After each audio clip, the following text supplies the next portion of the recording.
Today on Matchnik Garage, we are going to be talking disc brakes, specifically on the 67 to 72 C10s.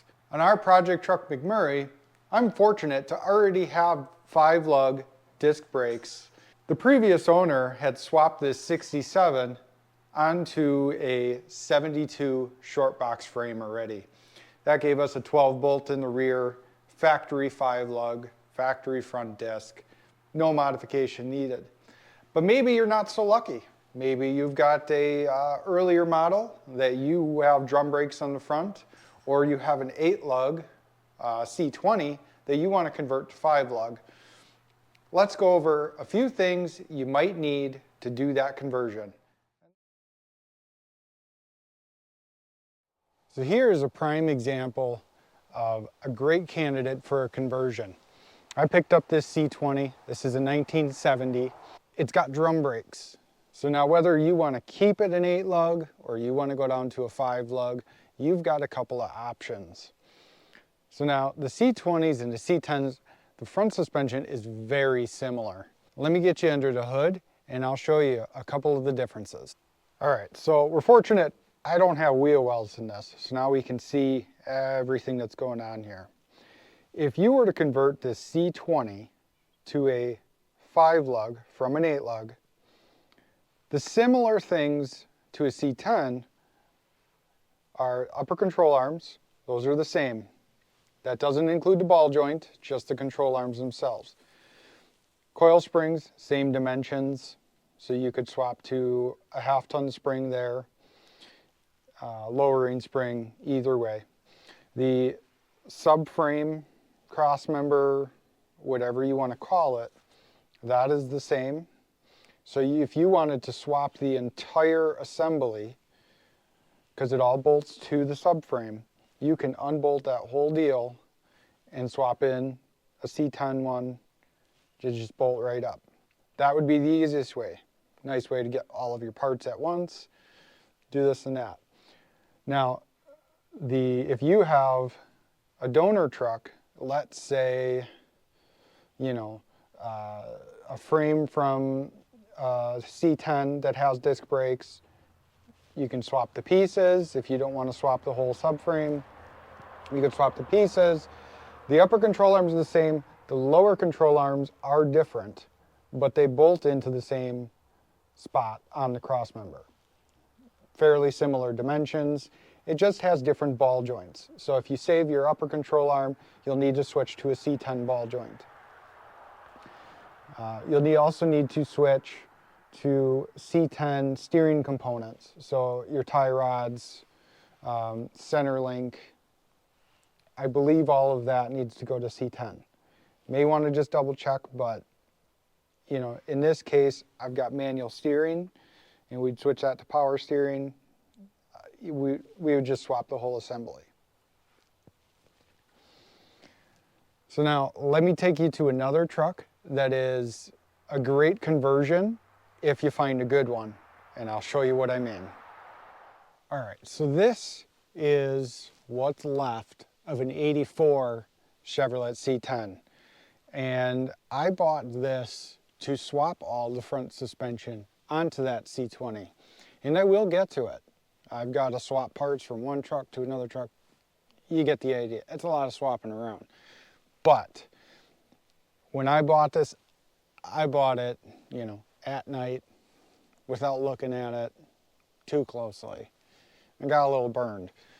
You know, you got to watch out for these rust holes, you know, in the subframe, lower control. They're just, the subframe and the control arms on this, they're done.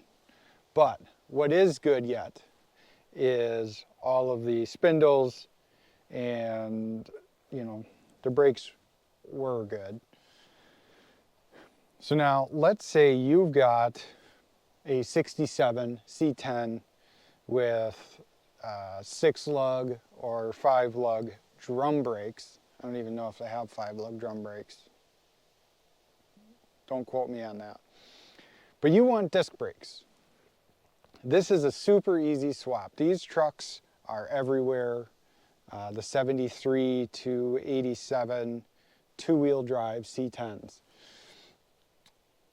you can take just the spindle, brakes, brake rotor, caliper, and you can swap that onto your stock upper and lower control arms. The only thing you'll need to do is put on your 73 to 87 upper and lower ball joints. The lower one will press into a 67 lower control arm. The upper one will bolt right into the factory location. And then you've got your new style or disc brakes. And then obviously you just buy your brake parts for example, this one's an 84. You buy your brake parts for an 84 C10.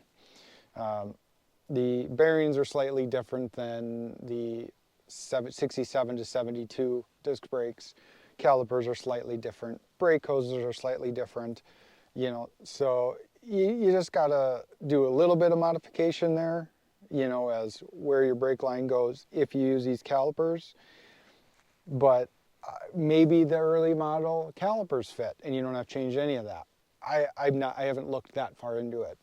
I was always looking at the base of it. Will the spindle fit? How do I adapt it to the control arms? If you found a truck of 73 to 87 that the subframe and control arms were all good, you can unbolt this whole subframe assembly and bolt it onto your 67 to 72 two-wheel drive frame. It's a perfect swap. Even the motor mounts, I'm pretty sure bolt on if you want this style or the early year style. Springs are the same, shocks are the same, I'm pretty sure. You'll have to double check for your application, but a lot of it interchanges.